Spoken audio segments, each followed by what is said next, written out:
$100 billion just changed hands. One Supreme Court decision, 1,800 lawsuits settled overnight. And while everyone's celebrating the tariff rollback, I keep asking myself one question. If 90% of those tariff costs were already paid by American consumers, and 100% of the refunds are going to corporations, who actually won here?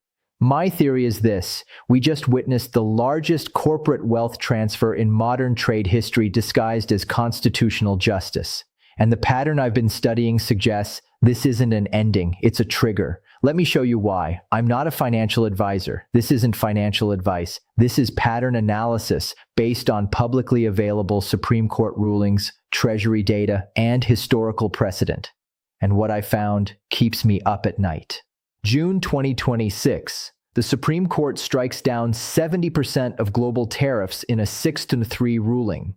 The administration bypassed Congress entirely, declared a national emergency under the International Emergency Economic Powers Act, and imposed sweeping duties on imports from dozens of countries.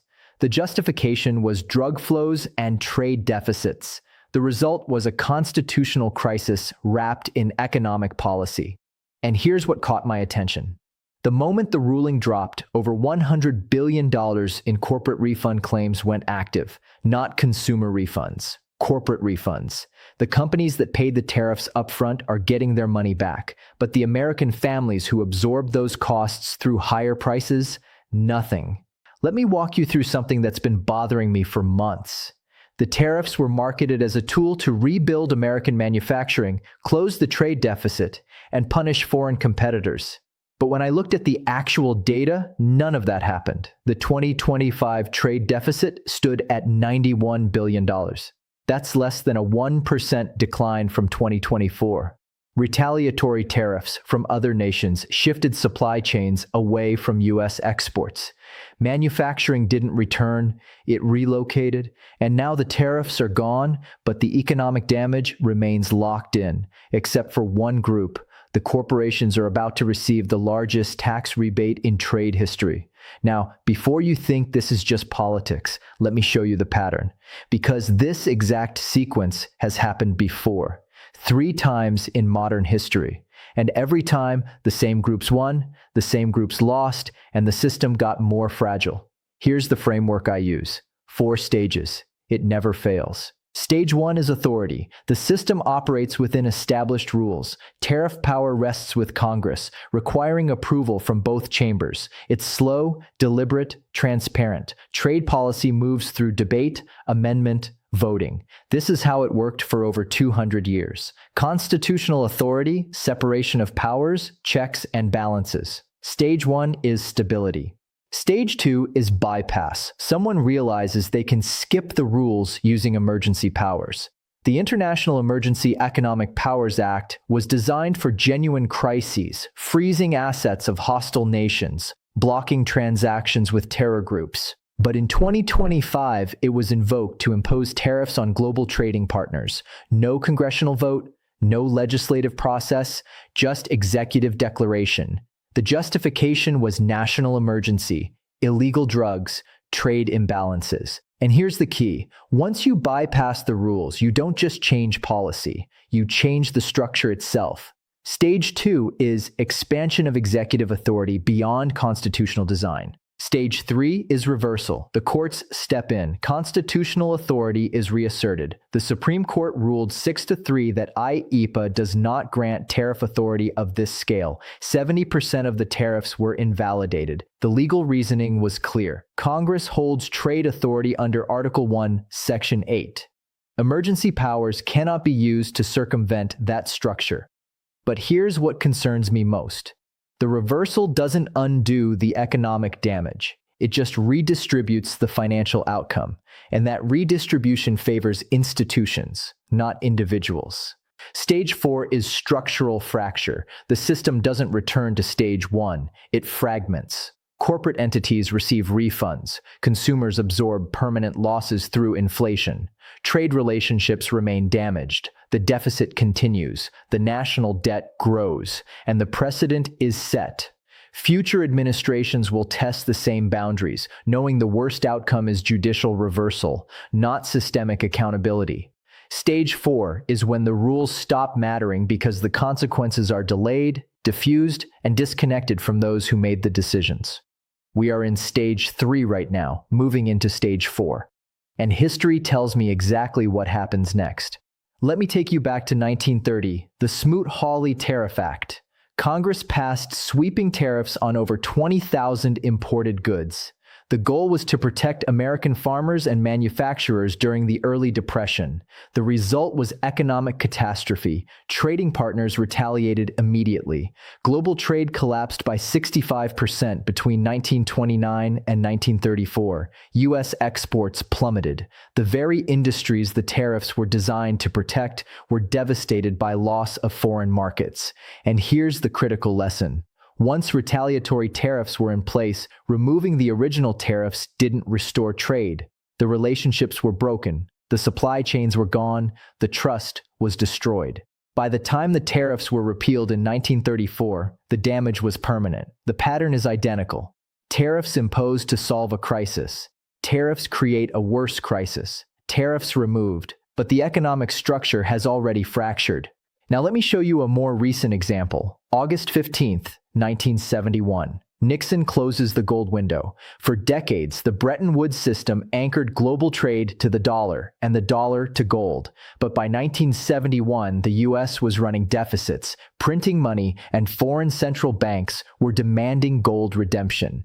Nixon declared a national emergency, suspended dollar-to-gold convertibility, and imposed a 10% import surcharge. It was sold as temporary. It was sold as necessary. It was sold as protecting American workers. What actually happened? The surcharge was lifted after 4 months, but the gold standard never returned. The emergency powers used to bypass international agreements became permanent structural change, and the dollar, once backed by gold, became pure fiat currency.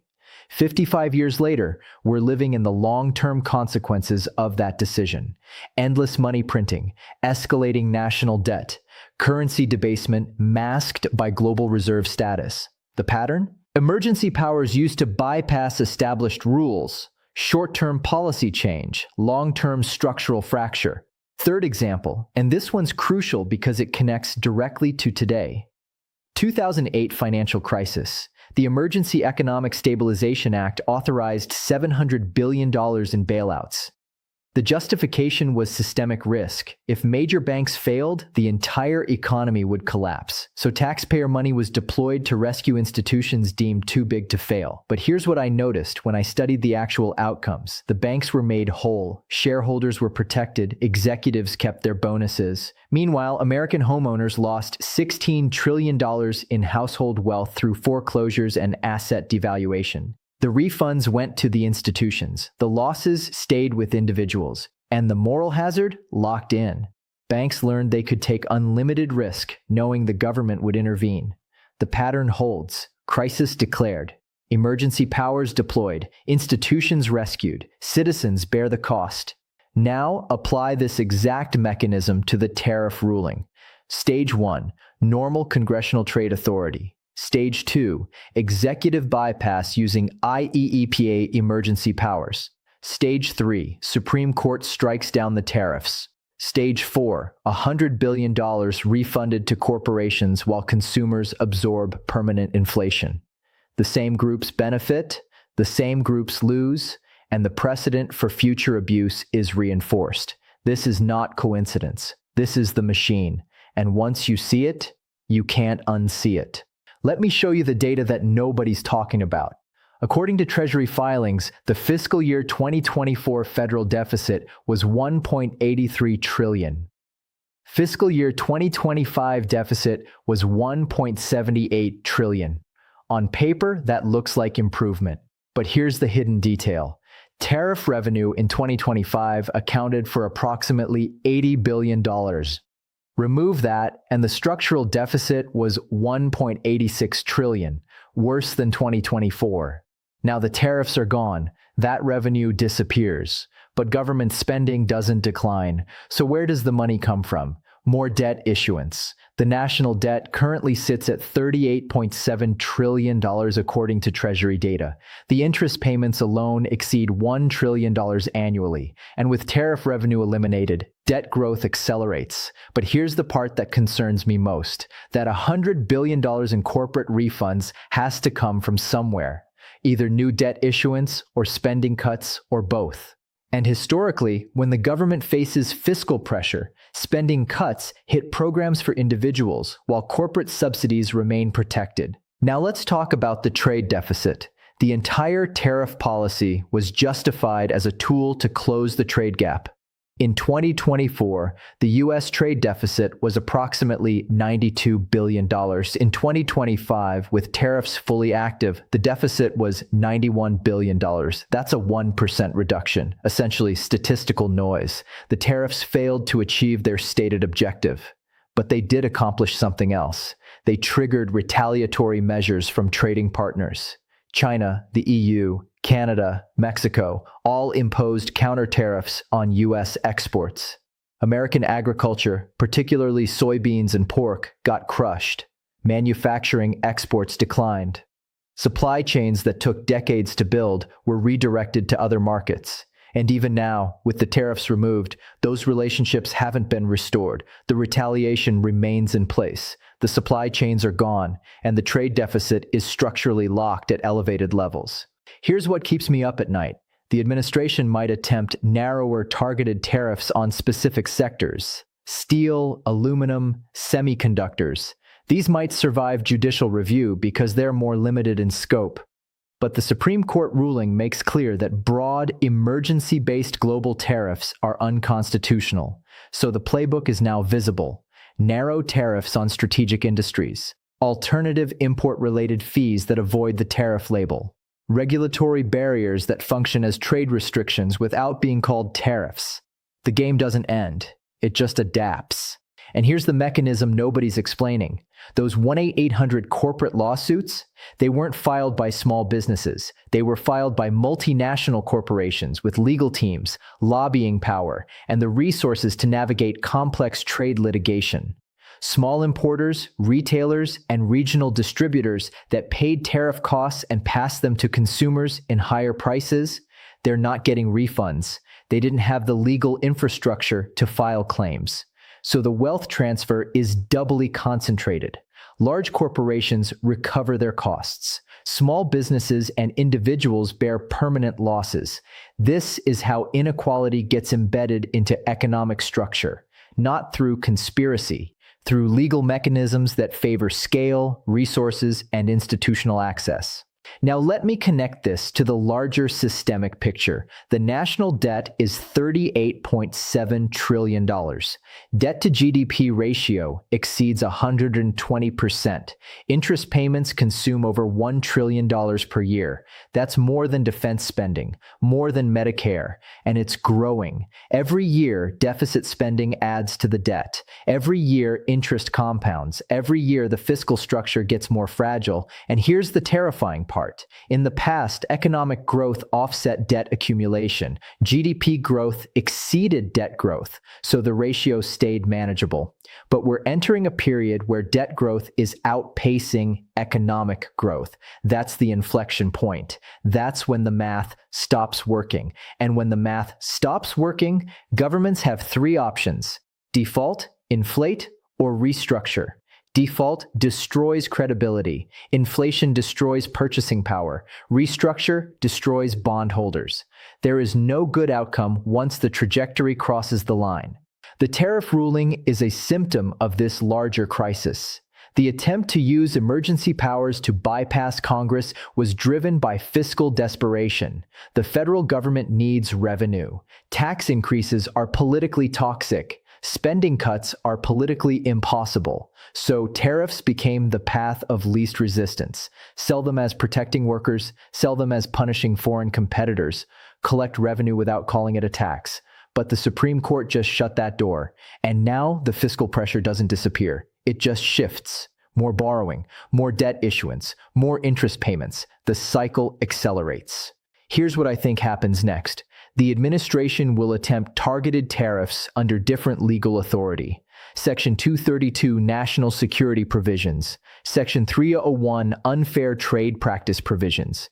These have stronger legal precedent and narrower scope, so they might survive judicial challenge, but they won't generate significant revenue. They won't close the trade deficit. They won't bring back manufacturing. What they will do is create continued uncertainty in global supply chains, prolong trade tensions with partners, and incremental costs that consumers continue to bear without realizing it. Meanwhile, the corporations that just received $100 billion in refunds will deploy that capital into stock buybacks, dividend payments, and executive compensation, not into domestic manufacturing, not into job creation, into financial engineering that benefits shareholders and executives. This is the pattern. Policy sold as helping workers, outcomes that help institutions. And the gap between promise and reality continues to widen. Let me show you one more historical parallel, and this one's critical. 1933, the Gold Reserve Act. President Roosevelt used emergency powers to confiscate private gold holdings, revalue gold from $20.67 to $35 per ounce, and effectively devalue the dollar by 40%. The justification was economic emergency. The result was wealth transfer from individuals to the government. Citizens were forced to surrender gold at the old price. The government then repriced it at the new level. Instant profit for the Treasury, instant loss for holders. The pattern is identical. Emergency powers, bypass normal procedures, institutional benefit, individual loss. And once the precedent is set, it never fully goes away. The knowledge that government can unilaterally change the rules, confiscate assets, revalue holdings, that knowledge becomes part of the system's operating code, and every future crisis opens the door to do it again. Now, I'm not saying gold confiscation is coming. I'm saying the structure that allowed it still exists. Emergency powers, executive authority, judicial deference to national security claims, and every time those powers are tested, every time they're used, every time they're upheld, even partially, the boundary moves, the scope expands, the precedent strengthens, and the distance between constitutional design and operational reality grows wider. Here's the question I keep asking myself. If the Supreme Court just invalidated 70% of the tariffs, why do I feel less safe, not more? Constitutional authority was reasserted. Separation of powers was defended. The rule of law prevailed. That should be good news. But when I look at the actual financial flows, $100 billion to corporations, zero to consumers, permanent inflation locked in, trade relationships damaged, retaliation in place, deficit growing, debt accelerating, I see a system where legal victories don't translate to economic stability. The court said the tariffs were unconstitutional. Fine. But the damage is done. The refunds are going to the wrong recipients. And the fiscal crisis that drove the tariff policy in the first place is still there, still growing, still unsolved.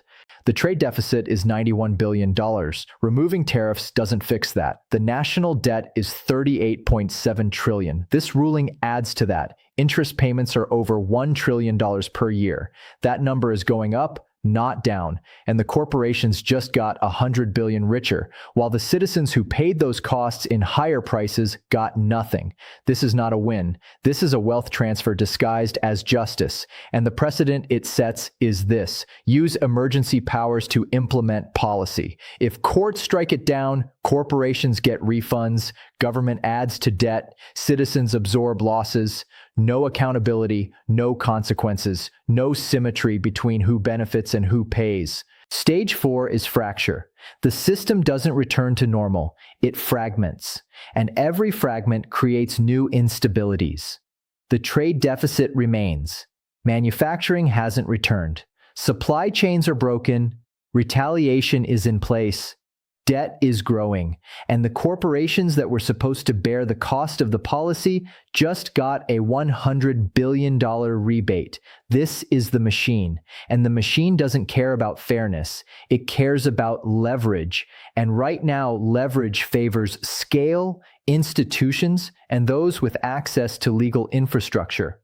So here's what concerns me. This ruling isn't the end of the tariff story. It's the end of the first chapter. The administration will adapt. Narrower tariffs, regulatory trade barriers, import fees under different statutory authority. The game continues. But the fiscal pressure remains. The debt keeps growing. The deficits don't shrink. And every time the government tries a new tool and that tool gets struck down, the institutional players get refunds. The individual citizens absorb losses, and the system gets more fragile. The window for fiscal correction is closing. Not because some guru says so, not because of hype, because the math is screaming. Debt to GDP over 120%, interest payments over $1 trillion, deficits accelerating, and revenue tools being invalidated by courts. There's a point where the trajectory becomes irreversible, where the only options left are default, inflate, or restructure. And we're closer to that point than most people realize. I'm not saying this happens tomorrow. I'm saying the Supreme Court ruling is a marker. It tells you where we are in the pattern. Stage 3 moving into Stage 4. Rules reasserted but damage done. Institutions refunded but citizens bearing costs. System fragmenting. And the next crisis, whenever it comes, will find a system with less flexibility, more debt, and weaker institutional trust than the last one. You don't have to believe me. You should verify this yourself. Look up the Supreme Court ruling, check Treasury deficit data, review corporate refund filings, read trade deficit reports. It's all public, it's all documented. And when you see the pattern, when you see who gets refunds and who bears losses, when you see debt growing and revenue shrinking, you'll understand. This isn't about tariffs. This is about a system running out of tools, running out of time, and running out of room to maneuver. And every legal victory that doesn't address the underlying fiscal crisis just moves us closer to the moment when the math stops working. So here's my question. Do you see the pattern? Do you see the 4 stages? Do you see who wins and who loses every time emergency powers get deployed and then reversed? Because if you see it, you can't unsee it. And once you see it, you understand. This isn't politics. This is structure, and the structure is fracturing. The tariff ruling is just one crack, but the entire foundation is under pressure, and I don't know how much more pressure it can take before something gives. If you want to follow this as it unfolds, subscribe. Because the Supreme Court ruling is just the beginning. The fiscal crisis is still accelerating. The debt is still compounding. And the next tool the government tries, whatever it is, will follow the same pattern. Promise to help workers. Benefit institutions, shift costs to citizens, fragment the system further, and the people who see the machine early, who understand the pattern, who recognize the trajectory, they won't be surprised when Stage 4 completes. They'll be prepared. Everyone else will wonder what happened. Don't be everyone else.